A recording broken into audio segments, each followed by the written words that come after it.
चले ना जोर इश्क पे पार्ट 10। मुंबई के सिटी हॉस्पिटल के वार्ड नंबर 15 के एक बेड में नंदिनी लेटी हुई थी। अभी तक वो बेहोश थी।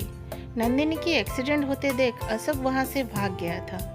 पंकज, जो अरमान के कहने पर नंदिनी के पीछे था ताकि उसके बारे में ज़्यादा इन्फॉर्मेशन कलेक्ट कर पाए, वही उसे लेकर हॉस्पिटल आया था, कुछ लोकल लोगों की मदद से। डॉक्टर पंकज के पास आकर बोले, ये आपके क्या लगते हैं? पंकज बोला, जी मैं इनको नहीं जानता। जहाँ इनका एक्सीडेंट हुआ था मैं वहीं था। बस इंसानियत के नाते मैं इनको हॉस्पिटल लेकर आ गया। डॉक्टर बोले, ओह, फिर इनके घर वालों को यहाँ बुलाना होगा। एक बहुत इम्पोर्टेंट डिस्कशन करना है उनसे, इनकी हेल्थ को लेकर। अब कैसी है तबीयत नंदिनी की? पीछे से अरमान आकर बोला। पंकज अरमान को देखकर बोला, मिस्टर मल्होत्रा, आप आ गए? पंकज के बात को ना सुनकर अरमान आगे बढ़कर डॉक्टर के पास जाकर पूछा, क्या हुआ है नंदिनी को? डॉक्टर बोले, आप कौन? कुणाल कुछ बोलने जा रहा था। अरमान उसे रोकते हुए आगे बढ़कर बोला। अरमान बोला, आई एम डॉक्टर अरमान बोलकर अपना आई कार्ड दिखाया। डॉक्टर पढ़ा, डॉक्टर अरमान मल्होत्रा। डॉक्टर आगे बढ़ता उससे पहले अरमान पूछा, मैं जानता हूँ इन्हें, मुझे बताइए क्या हुआ है इनको? डॉक्टर बोले, आप मेरे कैबिन में आइए। अरमान कुणाल को वहीं रुकने को बोला और खुद डॉक्टर के साथ उनके चैम्बर में चला गया। डॉक्टर बोले, please sit mister Malhotra. Patient की हालत बहुत क्रिटिकल है, शायद कुछ दिन से ठीक से खा पी नहीं रही है, जिसके वजह से वो इंटरनली बहुत वीक है। इस एक्सीडेंट में उनके सिर पर चोट लगी थी, 3 स्टिचेस भी लगी है। वो तो कुछ दिन में ठीक हो जाएगा, लेकिन उनको इंटरनल भी थोड़ी सी चोट लगी है। अगर प्रॉपर केयर नहीं किया गया तो उनका और उनके बच्चे का जान खतरे में आ सकता है। अरमान को तो अपने कान पर यकीन ही नहीं हुआ। वो चौंकते हुए बोला, नंदिनी प्रेग्नेंट है? डॉक्टर बोले, yes, she is pregnant for 2 months। अरमान के आंखों के सामने नंदिनी के साथ बिताए उस रात फिर से एक फिल्म की तरह चलने लगा। उसके मुंह से आवाज ही नहीं निकल रहा था। डॉक्टर बोले, अगर आप उस लेडी को जानते हो तो उनके हस्बैंड या फिर कोई फैमिली मेम्बर को बुला दीजिए उनके केयर के लिए, क्योंकि यहाँ सरकारी हॉस्पिटल पर ज़्यादा स्टाफ नहीं है। अरमान बोला, don't worry doctor, I will take care of Nandini. क्या मैं उसे अपने साथ घर ले सकता हूँ? Actually she is my girlfriend और मैं एक डॉक्टर हूँ, तो मैं पूरा ध्यान रखूँगा ताकि उसे कोई तकलीफ ना हो। डॉक्टर बोले, अगर आप उनकी बॉयफ्रेंड हो तो आपको तो पता होना चाहिए कि वो प्रेग्नेंट है। अरमान बोला, यस डॉक्टर, नंदिनी कुछ दिन पहले ही मुझे बताई थी कि एक गुड न्यूज़ है। मैंने पूछा भी, लेकिन वो बोले सामने से बताएगी। एक्चुअली मैं आउट ऑफ सिटी था, जस्ट अभी मैं कोयम्बटूर से आ रहा हूँ। बस अब डिस्चार्ज पेपर रेडी करवाइए, मैं उसे अपने साथ लेकर जाऊँगा। वो मेरे साथ मेरे घर में जल्दी से ठीक हो जाएगी। क्या है कि उसे हॉस्पिटल में बहुत डर लगता है, यहाँ होश में आएगी तो घबरा जाएगी। मैं नहीं चाहता हूँ कि इस कंडीशन में उसे और हमारे बेबी को कुछ हो। डॉक्टर बोले, ओके, जैसा आप ठीक समझो। आप डॉक्टर हो इसलिए मैं आपके बात पर एग्री करता हूँ। बस कुछ टेस्ट बाकी है जिसमें 1 hour लगेंगे। अरमान बोला, ओके, नो प्रॉब्लम। अरमान डॉक्टर के चैम्बर से बाहर आया और कुणाल को बोला, कुणाल, आधे घंटे के अंदर मुंबई के VIP एरिया में मुझे एक फुल्ली फर्निश्ड अपार्टमेंट चाहिए। आधे घंटे मतलब आधे घंटे, समझे? कुणाल कुछ बोलेगा या पूछेगा, उतना टाइम नहीं था। वो फटाफट अपना कॉन्टैक्ट यूज करने लगा। कभी कभी किस्मत का सितारा चमकता रहता है। आज किसका चमका पता नहीं, लेकिन जुहू बीच के सामने एक बहुत बड़ी बिल्डिंग में एक फुल्ली फर्निश्ड अपार्टमेंट रेंट पे मिल गया। प्राइम लोकेशन था, इसलिए मंथली चार्जेस 7 लाख था। वैसे इस तरह के अपार्टमेंट फिल्म स्टार या फिर कोई सेलिब्रिटी वगैरह लेते हैं, इसलिए इसके चार्जेस बहुत हाई रहते हैं। अरमान तो अरबपति था, उसके लिए ये रेंट भी कम था। टाइम नहीं था, नहीं तो वो कोई बंगला या अपार्टमेंट खरीद लेता।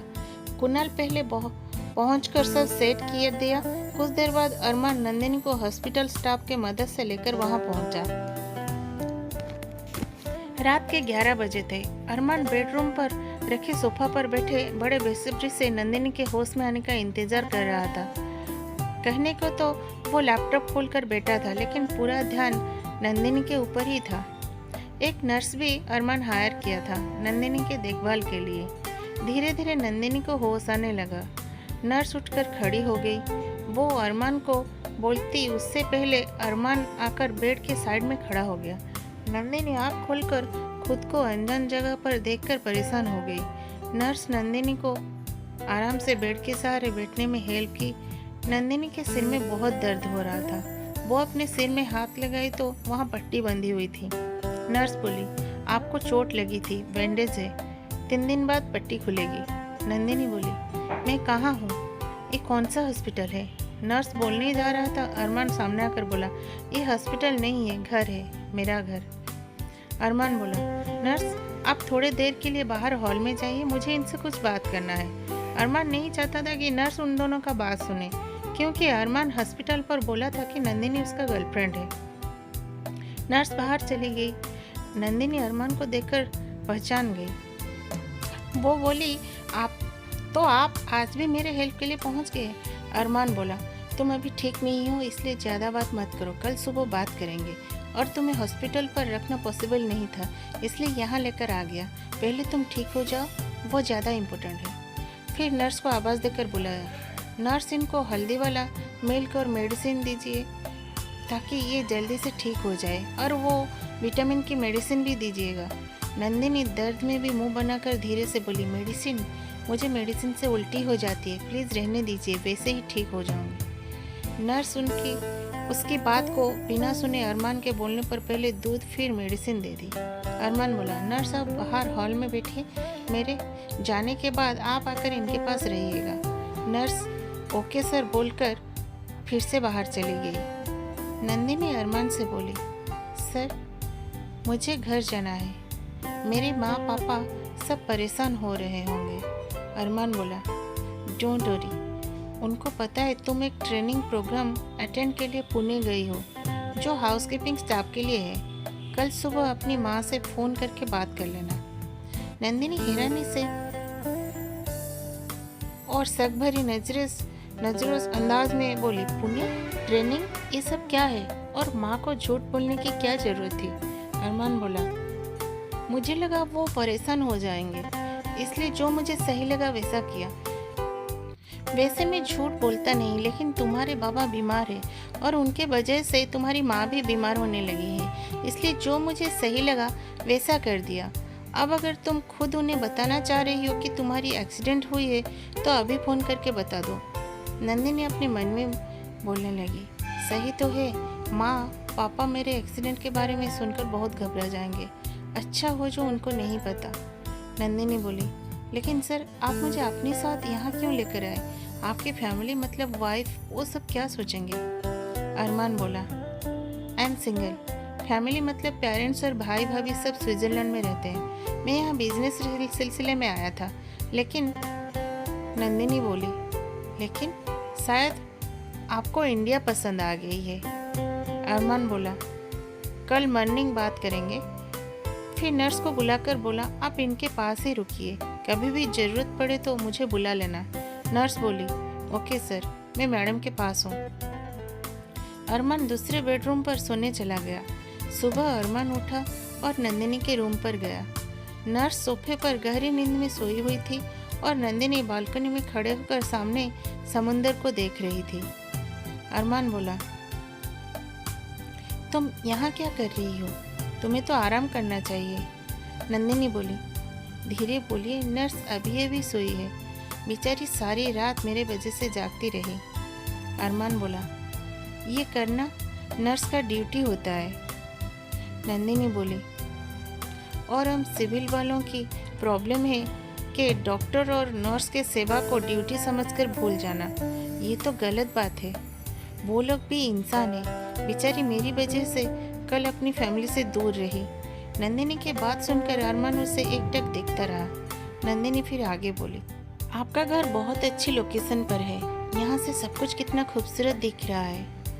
अरमान का भी ये पहला मॉर्निंग था इस अपार्टमेंट पर। वो भी समुंदर के ओर देखकर फिर से नंदिनी के साथ बिताए उस रात को सोचने लगा और पूछा, क्या खाओगी?